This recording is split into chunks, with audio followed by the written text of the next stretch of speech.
De verdad que es un honor para mí participar en este exótico Congreso Internacional de actualización de diversas disciplinas en el ámbito del derecho. Yo creo que único, doctor Duarte Canaan, en República Dominicana. Y agradecer al maestro Duarte Canaan también por la invitación, y me siento honrado de estar aquí frente a ustedes y frente a los cyberlawyers que están en línea también participando de este congreso. De verdad que me maravillaba cuando escuchaba al profesor Rafael Báez hablando del sistema penitenciario en República Dominicana y cómo ha transcurrido la vida en ese sentido, porque es otro mundo. A lo que a este servidor concierne, corresponde hablar sobre la constitucionalización del proceso penal. Y el tema es bastante interesante, porque debemos de acotar por qué constitucionalización del proceso penal en República Dominicana. Es una participación donde sobre la apreciación de tener cultura general, porque tenemos una comisión interesante de maestros y asistentes también internacionales, van a escuchar un poco también de lo que ha pasado en República Dominicana y por qué se habla de constitucionalización del proceso penal. Nosotros tuvimos un código de procedimiento criminal de unos prácticamente 200 años, de corte francés, de corte romano, donde la esencia de la práctica en el procedimiento era inquisitoria, totalmente inquisitoria. Apenas hace 20 años teníamos un juez de instrucción que también descendía a investigar en los mismos términos que el Ministerio Público. Increíble, ¿no? Pero eso era lo que teníamos. Y en su momento pensábamos que era la panacea de lo procesal. En la etapa intermedia, cuando este juez no se sentía satisfecho con lo que el Ministerio Público le aportaba, entonces él se movía de su escritorio y descendía también a ver si era verdad lo que decía el Ministerio Público y un chin más, para buscar más elemento probatorio, para luego entonces producir un mandamiento de prisión en contra de esa persona en conflicto con la ley penal. Teníamos ese código de instrucción criminal que, por un efecto triangular, también el abogado debía, en el mismo escenario, debía preguntarle a un testigo, a la víctima, al denunciante, a través del juez, cualquier tipo de pregunta. Porque si el abogado preguntaba de manera directa, entonces podía lastimar, podía ofuscar, podía lacerar a esa persona o a ese testigo. Figúrense ustedes, señor juez, favor de preguntarle a la señora Juana que si ella estuvo en el lugar de los hechos. El juez le dice a la señora Juana, dice el abogado que si usted estuvo en el lugar de los hechos. La señora Juana dice, yo llegué después que ocurrieron los hechos. El juez le dice, abogado, dice la señora Juana que ella llegó después que ocurrieron los hechos. Eso sucedía en un espacio 4x4. Aquí mismo sucedía. Entonces no había un interrogatorio directo ni un contrainterrogatorio, como ahora en el proceso adversativo, acusatorio. Teníamos un código de instrucción criminal o procedimiento criminal donde no tenía un solo principio. No tenía ni hacía alusión a un derecho fundamental. Entonces, teníamos casi 2 siglos con un código aplicándolo de esa manera, donde el abogado de oficio o el defensor público o el abogado público que le correspondía asistir a un ciudadano en conflicto con la ley obtenía el expediente cuando venía entonces el juicio oral. Eso quiere decir que no tenía participación. Este abogado público, este abogado de oficio, no tenía participación alguna en la etapa preparatoria. Imagínense ustedes qué hacían los policías, los fiscales con ese ciudadano. No tenía abogado, ni siquiera en la etapa intermedia. Todavía no tenía abogado en la etapa intermedia. Entonces el abogado de oficio recibía el expediente en la sala de audiencia, 2 días, 3 días antes de que iniciara el juicio. Ya pueden darse cuenta de que teníamos como código de procedimiento criminal, que era el nombre, el título que tenía esta norma. Y de verdad que por el principio de progresividad de los derechos humanos vino entonces una ola en América Latina. Una ola de garantías procesales, una ola de respeto a derechos fundamentales, una ola de tener una norma adversativa, acusatoria, y desprendernos, extirpar dentro del sistema o de los países de Latinoamérica ese código de corte inquisitorio. Entonces se crea por los años 93, 94, 95 una redacción de un código tipo para Iberoamérica. Entonces viene una revolución respecto a cambio de normas y llega y toca también el territorio dominicano. Pero figúrense ustedes, un sistema de justicia con operadores del sistema, con un esquema que lo llevan en sus venas, en sus neuronas, en su ser. Qué difícil es cambiar paradigmas que lo llevamos en nuestros genes. Muy difícil, muy difícil. Es más, para que el Código Procesal Penal que actualmente está vigente en República Dominicana pueda surtir efectos, 2 años antes tuvo que la Suprema Corte de Justicia que producir una resolución, la 1920. Y esta resolución, increíblemente, digo increíblemente porque ya habíamos nosotros suscrito la Convención Americana sobre Derechos Humanos, el Pacto Internacional de los Derechos Civiles y Políticos, el Pacto de los Derechos Económicos, Sociales y Culturales, y nos habíamos insertado en el Sistema Interamericano de Derechos Humanos.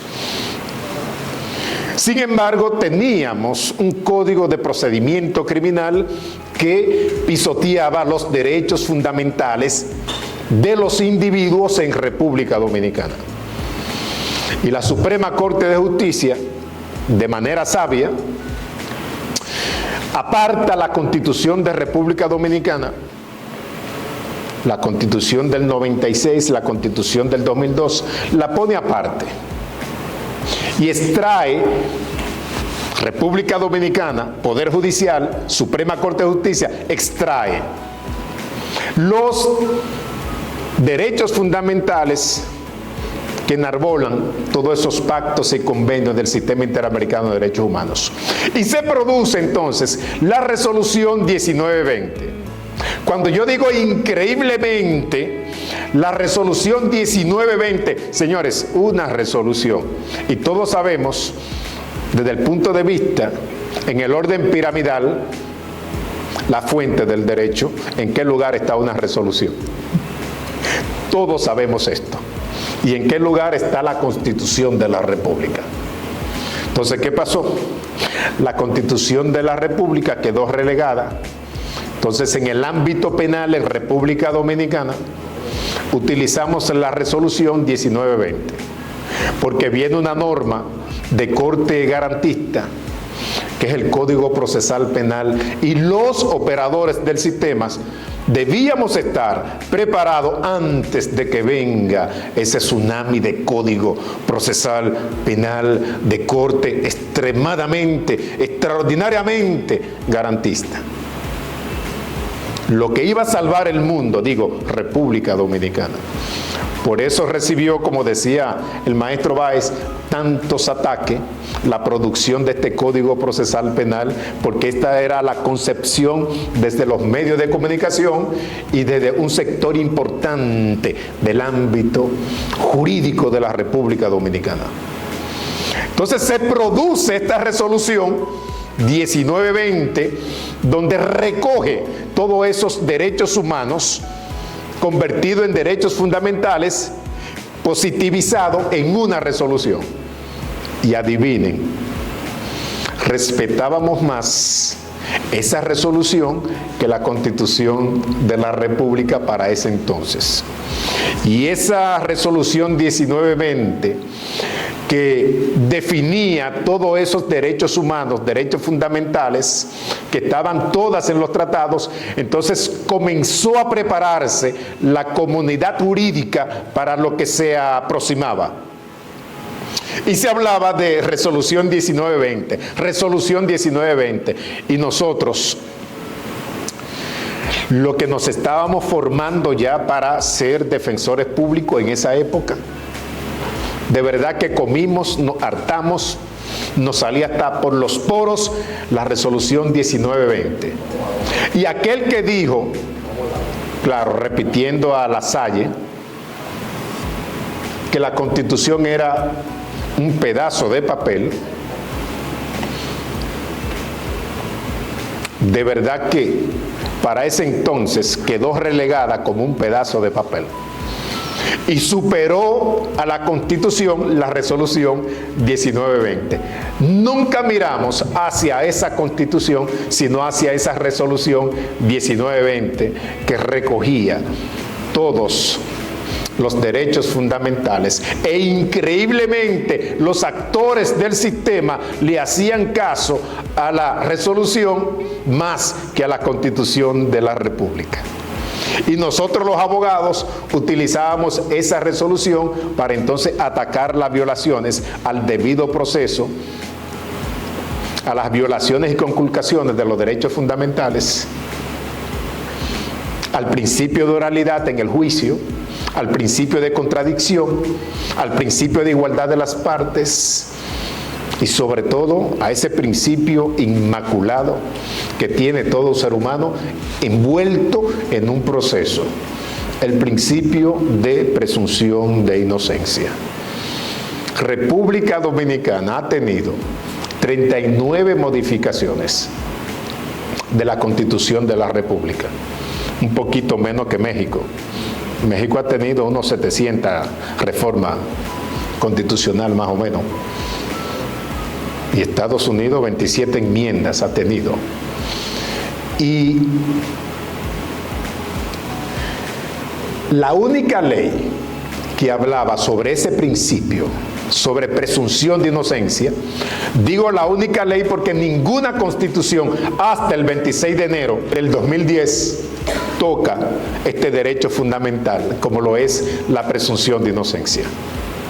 Y era la ley 224 del 1984, que tenía que ver con prisiones. el tema de prisión, ese ámbito, era la única ley que hablaba sobre presunción de inocencia, no así la Constitución de la República. Eso puede decirnos a nosotros cómo era el tratamiento de una persona en conflicto con la ley penal para ese entonces. ¿Cuál era el tratamiento? ¿Qué pasaba con esa persona?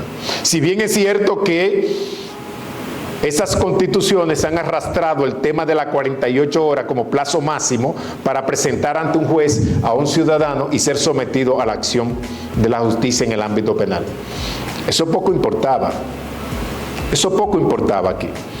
Porque una persona podía durar una semana, 2 semanas, un mes, hasta que le fuera resarcido, yo creo al policía, no, a la víctima, en un destacamento, o resolviera, ¿no?, de manera monetaria en un destacamento para poder despachar a este hombre siendo inocente o siendo culpable. Pero excedía de las 48 horas. Entonces comenzó esta avalancha de abogados utilizando esta resolución 1920 y se utilizaba mucho más que la Constitución de la República, esta resolución. Señores, aparece el Código Procesal Penal. Sin embargo, tenemos la misma Constitución. ¿Qué pasó con el Código Procesal Penal? Y con una Constitución obsoleta, que no impulsa al respeto y las garantías de los derechos fundamentales, sobre todo el respeto a la dignidad. Entonces, este Código Procesal Penal tuvo una revolución en República Dominicana y que su publicación, su promulgación, debía aplicarse erga omne en todo el país, no como en algunos países de Centroamérica y el norte, que se comenzó a aplicar este código de corte garantista adversarial acusatorio en algunas provincias. Aquí se aplicó de manera general. ¿Qué hizo este código? Este código hizo una transcripción de la resolución 1920 en los primeros 28 principios. Y esos primeros 28 principios son esos derechos fundamentales ya positivizados en aquellos convenios internacionales del Sistema Interamericano de Derechos Humanos. Y ya comienza a cambiar la mentalidad del abogado en República Dominicana y de los operadores del sistema. ¿Qué hizo este código? Le dijo a todo aquel que interviene en el ámbito penal, procesal penal, que antes de usted accionar en el ámbito de la justicia penal, en el ámbito de lo procesal penal, usted primero debe de aprenderse, respetar, asumir esos 28 principios para que no meta la pata cuando deba de accionar por un mandato, si se quiere, jurisdiccional. 28 principios. Principio de legalidad, el derecho a la defensa, el principio de igualdad de las partes, la presunción de inocencia, que la prisión preventiva sea excepcional, que no sea la regla, copiando lo que dice la actual Constitución. Entonces, todos esos principios hacían que públicos, comunicadores, la sociedad, muchos abogados, oficinas de abogados, porque romper paradigma y esquema de pensamiento es bastante difícil. Y usted, si no se actualiza con lo que está de moda, en boga, en el ámbito del derecho, entonces queda atrás y se convierte en un crítico del sistema. Recuerden el principio de progresividad de los derechos humanos. Debemos de seguir avanzando y que, como decía el maestro Rafael, el tema de prisionización debemos de verlo como un acompañamiento a la transformación de la conducta de ese individuo. ya debemos de desprendernos de esa concepción malsana, inquisitorial, de que la pena es una retribución, de que la pena es un castigo, de que la pena es llevarte porque ojo por ojo y diente por diente, que la pena es una respuesta a la criminalidad que está acabando con la sociedad en determinado estado o país. Desprendiéndonos para ese entonces de las teorías Báez de la Herres, el fin de la pena, que se busca en lo procesal penal, y al final, cuando una persona resulta sancionado, ¿qué se busca con esa pena? Te impuse 10 años de maldad para que no le siga haciendo. Te condené a 30 años por desgraciado, por asesino, porque eres un monstruo. Te puse 10 años porque la víctima vino aquí y hasta lloró. Ese pensamiento retrógrado del juez lo desprende de asumir el fin de la pena. Regeneración, reeducación, rehabilitación, sobre todo reinserción. Cuando el sistema justicia le va a decir a un interviniente, imputado, procesado, encartado, a una persona en conflicto con la ley, cuando el sistema de justicia de nuestros países le van a decir a esa persona, ustedes son importantes para el Estado, no importa lo que hayan hecho. Ustedes evidentemente, sobre la base de las pruebas sólidas que se han presentado, van a obtener una sanción. Y esa sanción va a buscar que usted cambie la forma de pensar y de actuar en esta sociedad. Y que cuando usted salga, usted pueda ser un ente positivo y que aporte a esta sociedad. Y para ello, el Estado le va a acompañar. No se preocupe, le va a acompañar. Y el trato que le vamos a brindar a ustedes, estando en prisión, va a ser un trato digno, un trato respetuoso, un trato que como persona merece que se le respeten sus derechos humanos. Porque el único derecho fundamental que a usted se le exime es el derecho al libre tránsito. Los demás derechos, usted es objeto de ellos. A usted aquí no los vamos a tratar como un expediente, como un legajo de hojas. No lo vamos a tratar como un objeto, como un instrumento del sistema represivo del Estado. Figúrense ustedes, ya tenemos 10 años de un código procesal penal. Y cuando interveníamos enseñando este código, hablando sobre este código, en salones de 200, 350, 60 abogados, porque había una fiebre extraordinaria de saber el contenido de este código, señores, nosotros preguntábamos que qué le parecía a este código. Y estoy hablando de estudiantes de derecho, abogados, jueces, ministerio público, firmas de abogados. Preguntábamos, yo hacía esta pregunta del millón, doctor Canaán.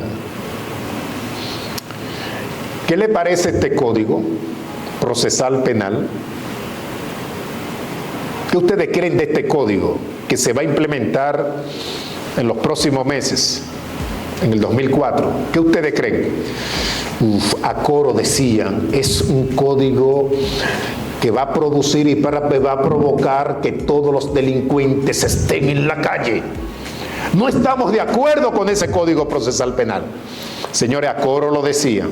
No estamos de acuerdo con ese código. República Dominicana no está preparado. Nosotros no estábamos preparados para asimilar un código como ese.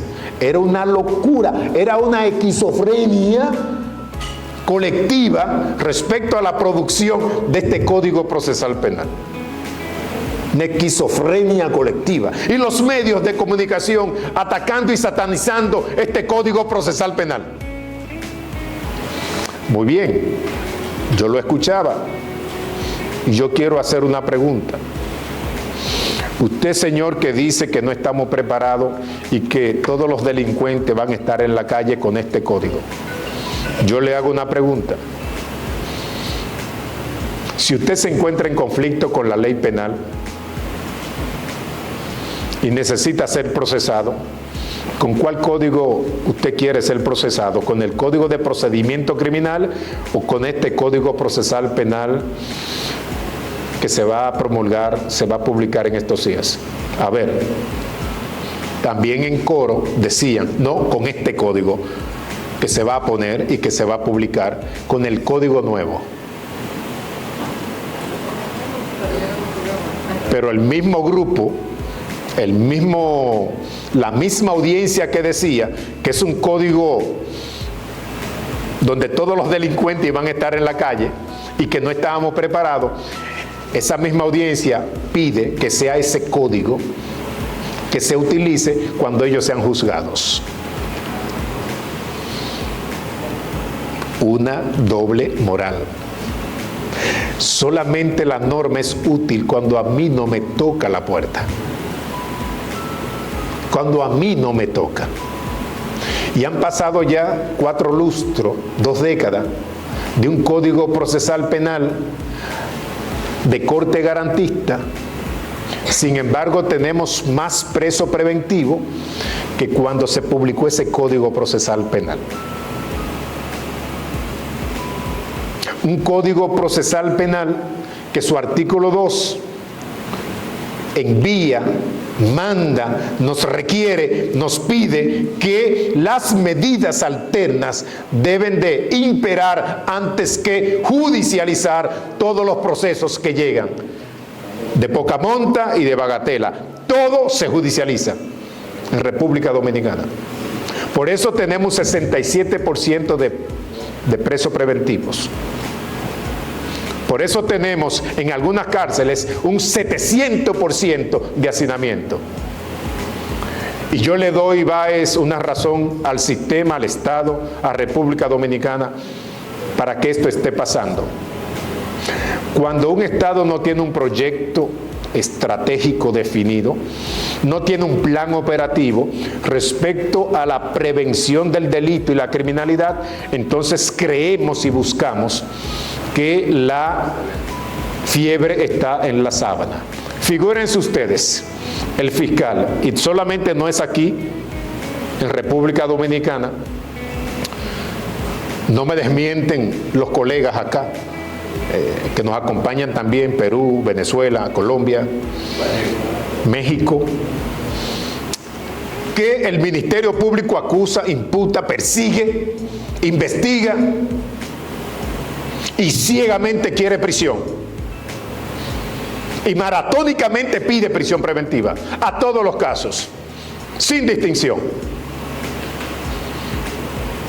Hace un mes celebraba la fiscal del Distrito Nacional el hecho de que pidió en 4 meses el 98% de prisión preventiva, celebrando. Y yo dije, lo que debemos de celebrar es el fracaso que hemos tenido como sistema de prevención al tema del delito. Es lo que debemos de celebrar. Pero un 98% en 4 meses de los procesos que entraron pedir prisión preventiva. Y el Poder Judicial en esos 4 meses imponer prisión preventiva un 49% de los casos. Es increíble. Es increíble. Eso es impensable. Es impensable. Hace una semana provocamos que se reunieran los altos funcionarios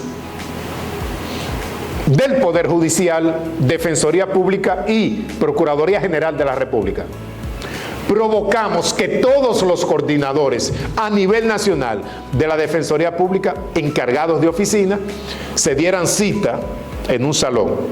Pero provocamos que ese mismo día todos los titulares del Ministerio Público, fiscales, estuvieran también en ese mismo salón.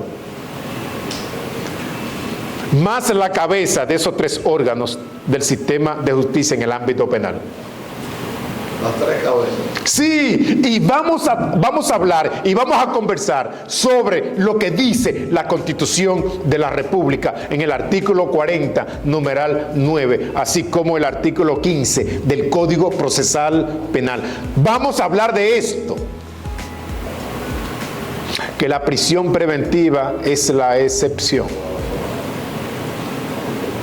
Por eso enarbola ese texto el principio de la libertad de tránsito, no así el principio del encarcelamiento. Y que el artículo 2 de ese mismo Código Procesal Penal dice que la persecución penal esencialmente debe estar apartada para aquellos casos de relevancia. Por eso hay más de 6 textos que establecen medidas alternas a soluciones de conflictos en este Código Procesal Penal. Y decir de que estos 28 principios son derechos fundamentales, garantía del debido proceso y garantía constitucionales. Pero nadie opinó cuando se constitucionalizó el Código Procesal Penal. ¿A partir de cuándo? 26 de enero del 2010. Una constitución con un rosario interminable de derechos fundamentales. Y esos 28 principios apostados en el Código Procesal Penal, transcrito posteriormente, oigan esto, transcrito posteriormente en el 2010. Esos principios del Código Procesal Penal en el 2004 se redactaron para que estén en el código y satanizaron a todos esos principios con sus procedimientos. Entonces aparece una constitución que eleva a otro nivel el respeto al debido proceso y a las garantías constitucionales. Entonces, cuando sale la ley sustantiva, la Carta Magna, la ley suprema, nadie la atacó. Nadie la atacó. Un rosario de derechos fundamentales que no son limitativos en el artículo 40 y en el artículo 68 de esta Constitución. Esta Constitución en República Dominicana son aquellos derechos humanos positivizados.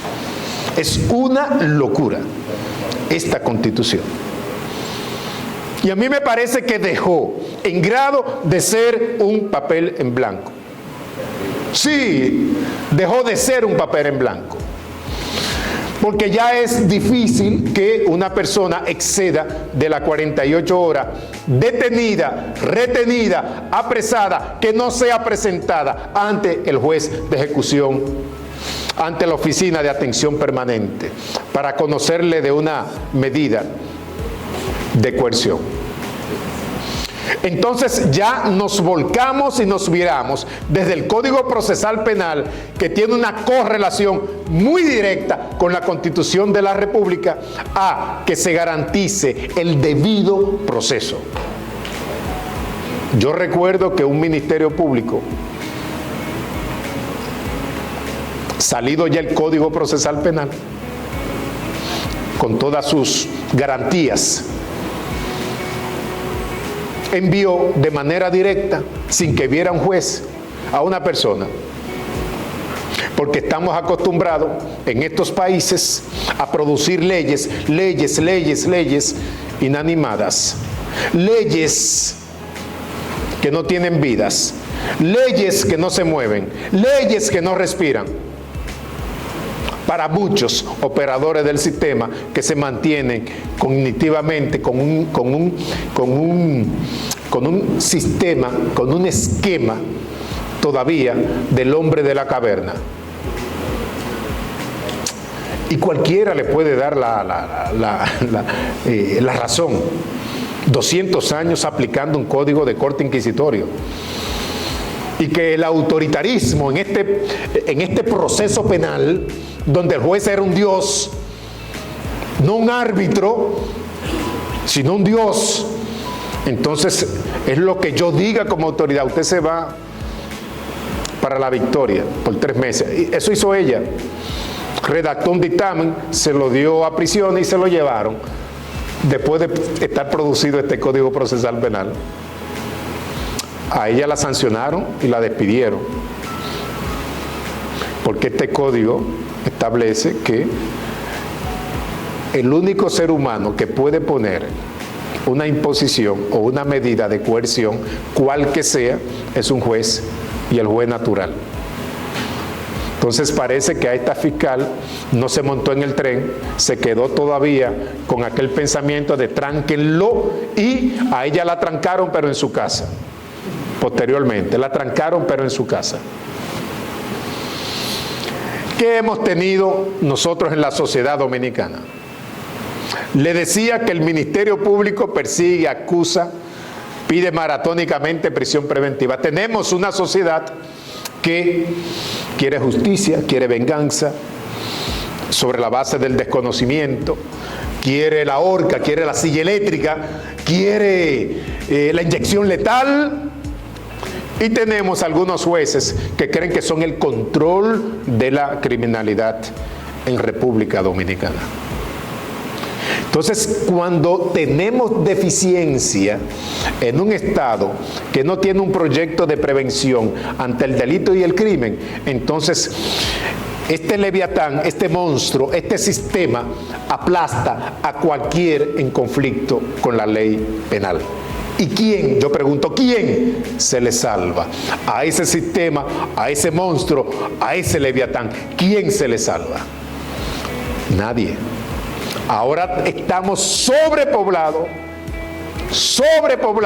porque se nos olvidó que la Constitución establece que la prisión es excepcional. Sin embargo, siempre hay una luz al final del túnel. Y siempre hay oportunidad de comenzar, de iniciar, de empezar de cero. 2 décadas tratando de aplicar lo que establece un código de corte garantista que ha tenido un efecto totalmente contrario y negativo, y ahora, después de 20 años, nos falta 20 años más para comenzar entonces a realizar acuerdos. Tenemos a 35 minutos a Puerto Rico, y Puerto Rico por naturaleza acuerdan la gran mayoría de los casos. En esa reunión que tuvimos con fiscales, jueces y defensores, habían 3 jueces, un fiscal y un defensor público de Puerto Rico. Y cuando ellos dijeron, nosotros acordamos el 93% de los casos, señores, a coro, todo el que estaba ahí, ¿qué? ¿A coro? ¿Cómo? No, se escuchó ese eco, no. Y yo, sí, piensa qué tú estás haciendo o cómo tú estás aportando para que la sociedad mejore. Yo voy a concluir con una expresión que dijo Martin Luther King en su célebre discurso del año 1963, 28 de agosto. Dijo, yo tengo un sueño, un solo sueño.